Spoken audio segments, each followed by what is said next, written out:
Halo, assalamualaikum para pejuang P3K sekalian. Jumpa lagi di channel Kelas Ilmu. Pada video kali ini kita akan membahas mengenai prediksi soal-soal P3K bidang kompetensi sosiokultural bagian kelima. Namun sebelum lanjut, ada baiknya untuk teman-teman mensubscribe channel ini agar bisa mendapatkan info dan latihan soal terbaru dari Kelas Ilmu. Oke teman-teman, kita langsung saja ke soal nomor 1. Penggusuran pedagang kaki lima atau PKL oleh petugas Satpol PP di pinggiran kota besar merupakan bentuk dari integrasi titik-titik. A. Sosial, B. Ideologi, C. Normatif, D. Koersif, atau E. Fungsional. Oh ya, kamu juga bisa menjawab pertanyaan ini sendiri ya, agar tahu seberapa besar persiapan kalian dalam menghadapi ujian P3K nanti. Pembahasannya, integrasi sosial dimaknai sebagai proses penyesuaian di antara unsur-unsur yang saling berbeda dalam kehidupan masyarakat, sehingga menghasilkan pola kehidupan masyarakat yang memiliki keserasian fungsi. Terdapat 3 bentuk integrasi, antara lain yang pertama, integrasi normatif. Adalah integrasi sosial berdasarkan nilai-nilai seperti ajaran agama. Yang kedua, integrasi koersif merupakan integrasi yang dilakukan secara paksa, seperti yang dilakukan Satpol PP kepada pedagang kaki lima. Lalu yang ketiga, integrasi fungsional adalah integrasi yang saling memenuhi peranannya masing-masing, seperti dalam anggota keluarga. Jadi jawaban yang tepat di sini adalah yang D, koersif. Soal nomor 2.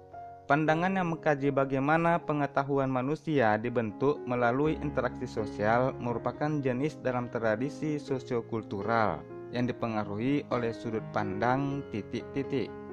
A. Paham interaksi simbolis, B.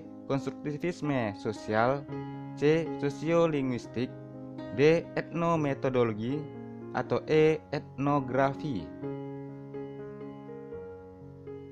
Jenis dalam tradisi sosiokultural dipengaruhi oleh sudut pandang yang pertama, paham interaksi simbolis. Paham ini menekankan pentingnya observasi partisipan dalam kajian komunikasi sebagai cara dalam mengeksplorasi hubungan-hubungan sosial. Lalu yang kedua, konstruktivisme sosial adalah sebuah pandangan yang mengkaji bagaimana pengetahuan manusia dibentuk melalui interaksi sosial. Kemudian yang ketiga, sosiolinguistik merupakan kajian bahasa dan budaya. Yang keempat, sudut pandang lain yang berpengaruh dalam pendekatan sosiokultural adalah etnografi atau observasi tentang bagaimana kelompok sosial membangun makna melalui perilaku linguistik dan non-linguistik mereka. Jadi jawaban yang tepat di sini adalah yang B, konstruktivisme sosial. Kita lanjut ke soal nomor 3. Perhatikan pernyataan berikut. Yang pertama, perbedaan keyakinan. Yang kedua, pengaruh kebudayaan asing. Yang ketiga, keadaan geografis yang berbentuk kepulauan. Yang keempat, beragamnya mata pencaharian. Dan yang kelima, adanya konflik yang berkepanjangan. Pertanyaannya, latar belakang terbentuknya masyarakat multikultur adalah nomor titik-titik. A. 1, 2, dan 3, B. 2, 4, dan 5, C. 3, 4, dan 5, D. 1, 3, dan 5, atau E. 2, 3, dan 4. Adapun beberapa faktor yang mendorong terbentuknya keberagaman masyarakat multikultur, yaitu yang pertama, pengaruh kebudayaan asing melalui pernikahan, penjajahan, dan perdagangan. Lalu yang kedua, keadaan geografis Indonesia yang berbentuk kepulauan. Lalu yang ketiga, pembangunan yang berdampak pada terjadinya urbanisasi. Dan yang keempat, iklim yang berbeda yang menghasilkan perbedaan mata pencaharian masyarakat. Jadi jawaban yang tepat di sini adalah yang E, 2, 3, dan 4. Soal nomor 4. Saat memasuki era post-industri sekarang ini, kemajuan teknologi dan informasi berkembang dengan cepat, Tidak hanya di bidang teknologi saja, tetapi manusia dan masyarakat ikut mengalami perkembangan dan menjadi masyarakat modern. Menurut Max Weber, masyarakat modern memiliki ciri-ciri berikut ini kecuali titik-titik. A. Bersifat sekuler. B. Berpikir rasional. C. Berpikir irasional. D. Orientasi jauh ke depan. Atau E. Adanya sistem pengumpulan data yang baik. Pembahasannya, menurut Max Weber, masyarakat akan selalu berubah ke arah yang modern karena adanya kemajuan ilmu pengetahuan dan teknologi. Ia membagi karakteristik masyarakat modern menjadi 4 hal, yaitu yang pertama, berpikir rasional yang berbasis ilmu pengetahuan. Lalu yang kedua, bersifat sekuler, yaitu memisahkan kepentingan agama dan pemerintahan. Yang ketiga, adanya sistem pengumpulan data yang baik karena adanya teknologi.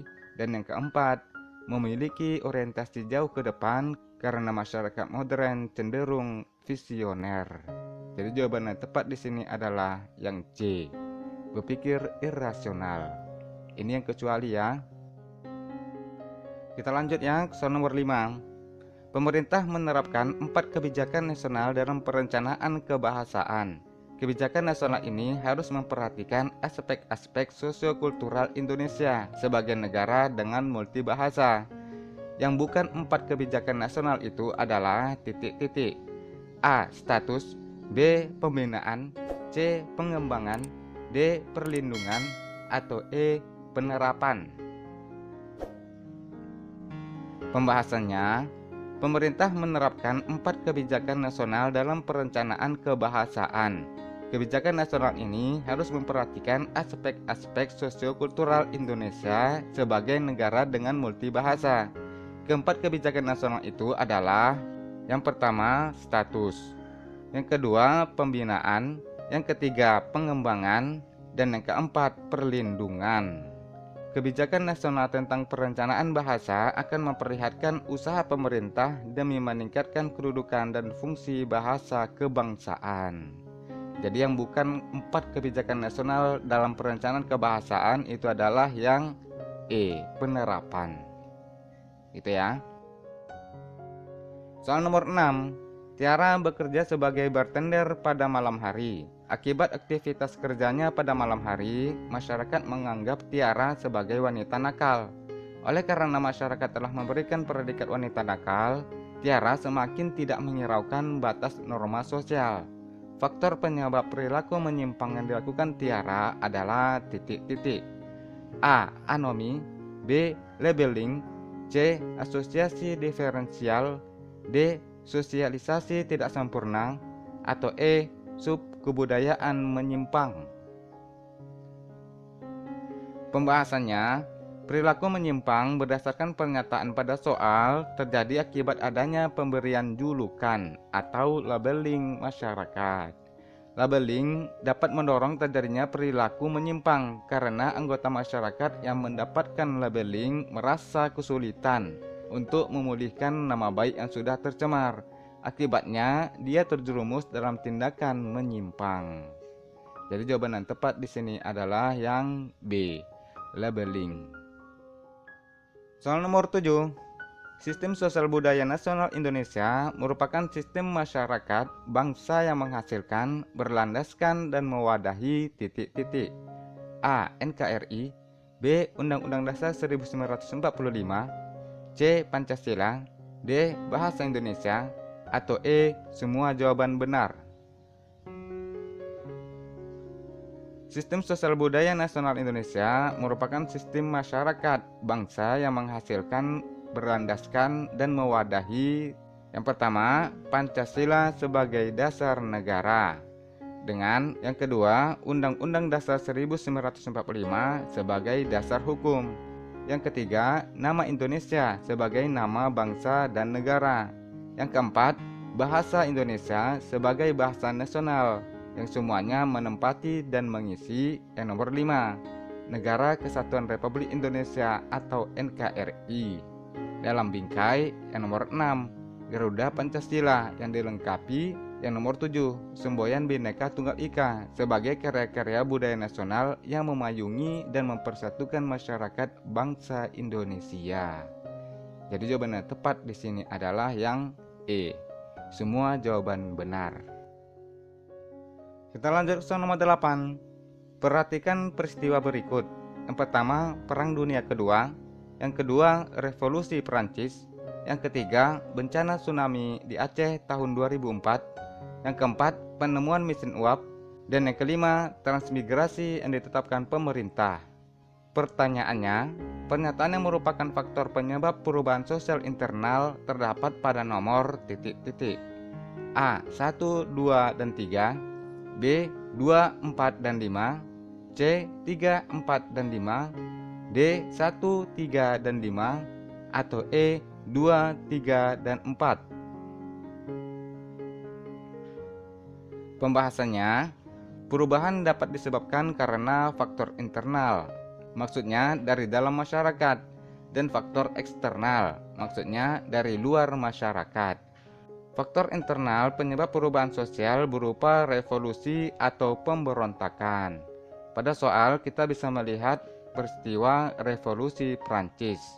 Lalu konflik dalam masyarakat, demografi.